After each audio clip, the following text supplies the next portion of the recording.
Hello po sa inyong lahat mga ka-crypto. Ako po si Pinoy Crypto Trader at sa video na ito ay atin mong pag-uusapan ang tungkol dito kay Cardano. At ayan, ang sabi po rito ay Cardano looks to set to breach 0.55 or 55 cents resistance as investors stock up ADA for the long term.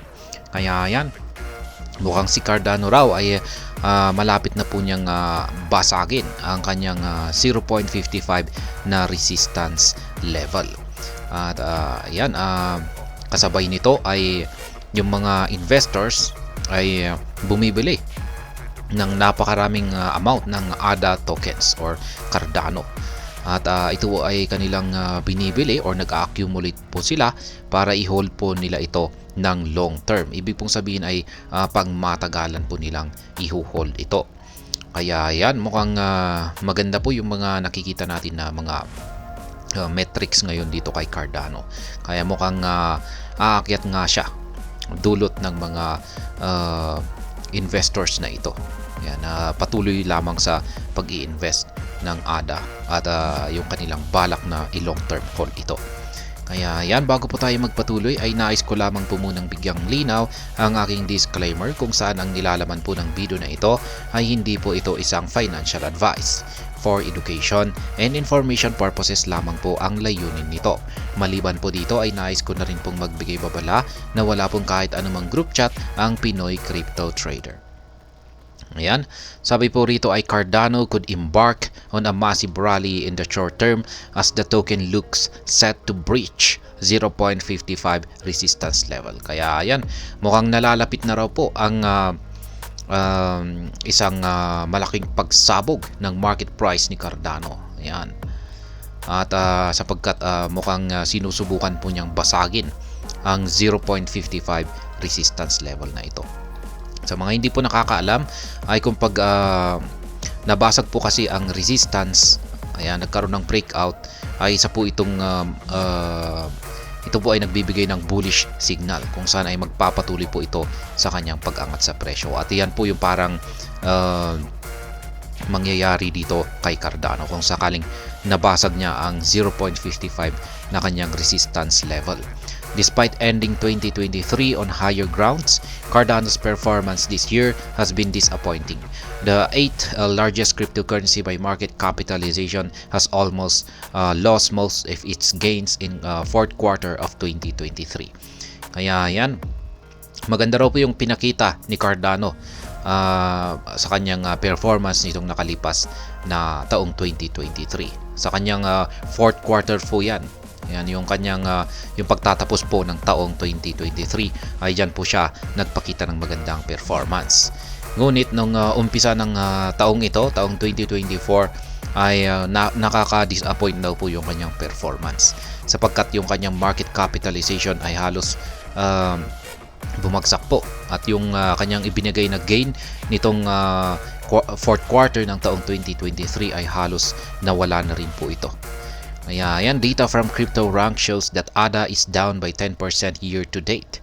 Not deterred by its underperformance this year, Cardano has shown resilience as it tries to return to its glory days. Kaya yan, base po kay CryptoRank ay si ADA ay bagsak po ng 10% sa kanyang year to date na performance. Pero gayon pa man ay hindi raw po basta-basta sumusuko itong si Cardano. Maski nagkaroon po siya ng underperformance sa umpisa ng taon ito. Yan, patuloy pong lumalaban itong si Cardano at gusto po niyang makabalik sa kanyang glory days kung saan ay siya po ay namamayagpag bilang isang token. Kaya yan, over the past 7 days, ADA has recorded an impressive increase of 7.1%, rallying to a weekly high of 0.5659. ADA surge coincides with the latest rally in the broader crypto market, with other top assets like BTC and ETH recording substantial gains in the same time frame. Kaya yan, itong nakalipas na 7 araw, ay si Cardano ay nakapagtala po ng kahangahangang price increase na 7.1%. Kaya yan, nag-rally po ito sa kanyang weekly high na nasa presyong 0.5659. Kaya yan, nagko-coincide daw po yung kanyang or tumutugma yung naging pag-angat ng presyo ni Cardano rito sa latest rally ng ibang mga cryptocurrencies na katulad po nila Bitcoin at saka Ethereum. Kaya yan. ADA's resistance at 0.55. However, ADA's latest rally was short-lived as the token plunged below the 0.55 price level yesterday. In the hours leading up to press time, ADA was changing hands at 0.53, down by 3.5% over the past 24 hours. Yan yung pag-angat daw po, yung nitong kamakailan na pag-angat ni Cardano ay hindi po gaanong nagtagal sapagkat bumagsak din po siya. Ayan, kasi bumagsak po siya sa ilalim ng 0.55 na presyo. Yan, is na isang resistance level. Ayan, bumangga po siya rito pero hindi po niya kinayang basagin. Kaya ang nangyari ay bumagsak po siya. Kaya si Cardano ay naglalaro ngayon sa presyong 0.53 at bagsak po siya ng 3.5% nitong nakalipas na 24 oras. Interestingly, Cardano is again gearing up to breach the 0.55 resistance level to position it for a potential rally.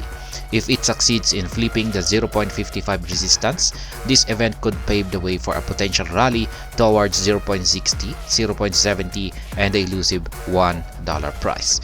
Kaya yan, maski bumagsak po itong si Cardano nitong nakalipas lamang na 24 oras sa presyong 0.53. Ito naman po ay naghahanda ulit para muling subukang basagin ang kanyang resistance dito sa 0.55.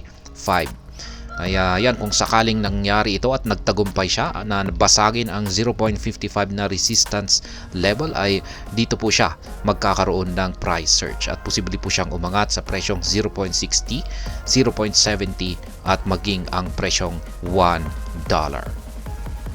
However, failure to achieve this feat could see ADA plunge below 0.5 in the short term. As reported earlier, top analyst Ali Martinez pointed out that ADA could make a bullish move towards 0.68 if it can breach the resistance around 0.54 and 0.56.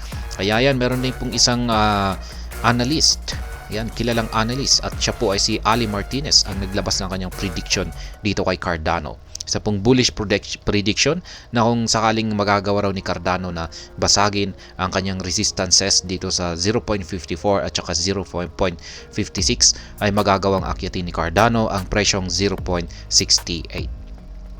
Cardano investors bullish on ADA long-term prospect. Despite increased volatility in the crypto market, most Cardano investors are bullish on ADA's future prospects. Notably, on-chain data from Into the Block shows that 23% of Cardano investors have held to their ADA coin for over 5 years.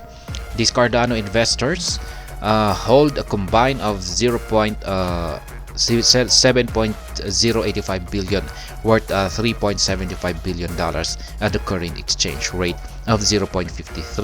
In addition, 19.75% of Cardano investors holding 6.084 billion ADA or $3.22 billion have not sold their coins within the past 6 to 12 months. Furthermore, another 16.74% out of the total Cardano holders have been holding a combined 5.1 billion ADA coins or $3.04 billion over the last 18 to 24 months. The data from Into the Block shows that vast majority of ADA investors are bullish on the coin's prospects. Kaya yan po, marami pong mga naka-hold na mga Cardano investors. Ayan, at yan, marami po sila, naka long term hold po sila. Yan po yung balak nila kasi nakikita po nila base po sa kanilang paniniwala or pananaw ay si Cardano ay sa hinaharap ay magbibigay po talaga siya ng malaking gain or kita. Kaya yan po yung kanilang dahilan kung bakit ganyan po sila katibay makapag-hold dito kay Cardano. At ayan, hanggang dito na lamang po tayo sa video na ito. Sana po ay inyong nagustuhan ang aking paliwanag dito. Kung inyo po itong nagustuhan ay pakiclick lamang po ang like button nito. Para naman po sa mga bago lamang dito, kayo po ay aking inaanyayahan para mag-subscribe. Pakiclick na rin po ang bell icon nito dahil ito po ang siyang magsisilbing notification nito sa mga bago kong videos na akin pong ina-upload sa aking YouTube channel na ito. Marami pong salamat sa panonood.